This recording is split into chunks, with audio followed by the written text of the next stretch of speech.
Network marketing की शुरुआत 1930 में अमेरिका के महान रसायनज्ञ ग्रेट केमिस्ट कार्ल रेनबॉर्ग ने की।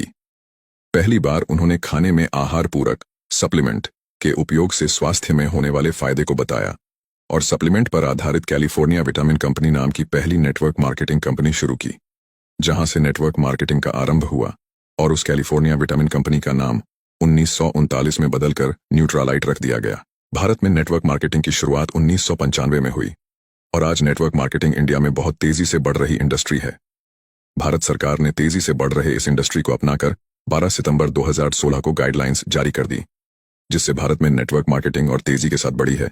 इसका और तेजी से बढ़ने का अनुमान है।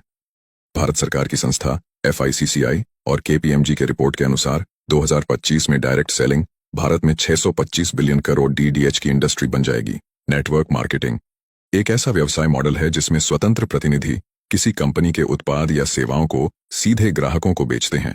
इसके अलावा ये प्रतिनिधि अपने नेटवर्क में नए लोगों को शामिल करके भी कमाई करते हैं। इस तरह नेटवर्क मार्केटिंग में वितरकों की एक स्तरित संरचना बनती है। इसे मल्टी लेवल मार्केटिंग MLM के नाम से भी जाना जाता है। इसमें शामिल होने के लिए किसी कंपनी से जुड़ना होता है। डायरेक्ट सेलिंग कंपनियां व्यक्ति के नेटवर्क बनाने के मॉडल पर काम करती हैं। इन कंपनियों में हर व्यक्ति अपना नेटवर्क बनाता है और इसी नेटवर्क के जरिए कंपनी के प्रोडक्ट ग्राहक तक पहुंचते हैं। इस तरह व्यक्ति और उसकी डाउनलाइन द्वारा की गई बिक्री पर सेल्स पर्सन को कमीशन मिलता है। भारत में नेटवर्क मार्केटिंग का विकास और इसके भविष्य की संभावनाएं तेजी से बढ़ रही हैं। विभिन्न कंपनियों ने इस उद्योग में कदम रखा है और यह पूरे देश में लोकप्रियता हासिल कर रही है। नेटवर्क मार्केटिंग को डायरेक्ट सेलिंग या मल्टी लेवल मार्केटिंग MLM के रूप में भी जाना जाता है। इस उद्योग का आधार है उत्पादों या सेवाओं को सीधे उपभोक्ताओं तक पहुंचाना, बिना किसी बिचौलिए के। कंपनियों के एजेंट या वितरक ग्राहकों को उत्पाद बेचते हैं और उन्हें नेटवर्क में शामिल होने के लिए प्रोत्साहित करते हैं। भारत में कई नेटवर्क मार्केटिंग कंपनियां सक्रिय हैं, जिनमें से कुछ ने पूरे देश में अपनी पहचान बनाई है। नेटवर्क मार्केटिंग के बहुत से लाभ हैं, लेकिन इसके सामने कुछ चुनौतियां भी होती हैं। नेटवर्क मार्केटिंग एक दीर्घकालिक व्यवसाय है, जहां सफलता तुरंत नहीं मिलती। वितरकों को निरंतर समर्पण और धैर्य की आवश्यकता होती है। भारत में नेटवर्क मार्केटिंग का भविष्य उज्ज्वल है। डिजिटल युग में इस उद्योग को नई ऊंचाइयां छूने का अवसर मिलेगा। इंटरनेट और सोशल मीडिया के माध्यम से नेटवर्क मार्केटिंग कंपनियों को अब नए ग्राहक और वितरक जोड़ने में और भी आसानी होगी।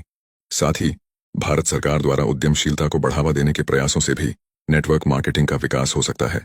भारत की नंबर 1 नेटवर्क मार्केटिंग कंपनी का दावा कई कंपनियां कर सकती हैं। नेटवर्क मार्केटिंग में सफलता के लिए धैर्य, समर्पण और टीम वर्क की आवश्यकता होती है। भारत में इस उद्योग का भविष्य उज्ज्वल है और यह बहुत से लोगों के लिए रोजगार और व्यापार के नए अवसर प्रदान कर सकता है। इस व्यवसाय में शुरुआत करने के लिए बड़े पैमाने पर पूंजी की आवश्यकता नहीं होती। लोग मामूली निवेश से ही इसे शुरू कर सकते हैं। नेटवर्क मार्केटिंग में काम करने वाले लोग अपने समय का प्रबंधन खुद कर सकते हैं। यह पार्ट टाइम और फुल टाइम दोनों प्रकार से किया जा सकता है। नेटवर्क मार्केटिंग में आमदनी की कोई सीमा नहीं होती। जो जितनी मेहनत और स्मार्ट तरीके से काम करेगा, उतना अधिक कमाई कर सकता है। नेटवर्क मार्केटिंग कंपनियों की सफलता का एक बड़ा हिस्सा उनके उत्पादों की गुणवत्ता पर निर्भर करता है। अगर उत्पाद गुणवत्ता में बेहतरीन है, तो उपभोक्ताओं का विश्वास जीतना आसान हो जाता है और बहुत जल्दी बड़ी टीम बना ली जाती है। अब अगर आप भी नेटवर्क मार्केटिंग की शुरुआत करना चाहते हैं, तो एक अच्छी कंपनी का चुनाव करके ज्वाइन करें और सफलता हासिल करें। अगर आप पहले से ज्वाइन करके काम कर रहे हैं, तो आपको बहुत बहुत बधाई हो। आप बहुत अच्छी इंडस्ट्री में काम कर रहे हैं।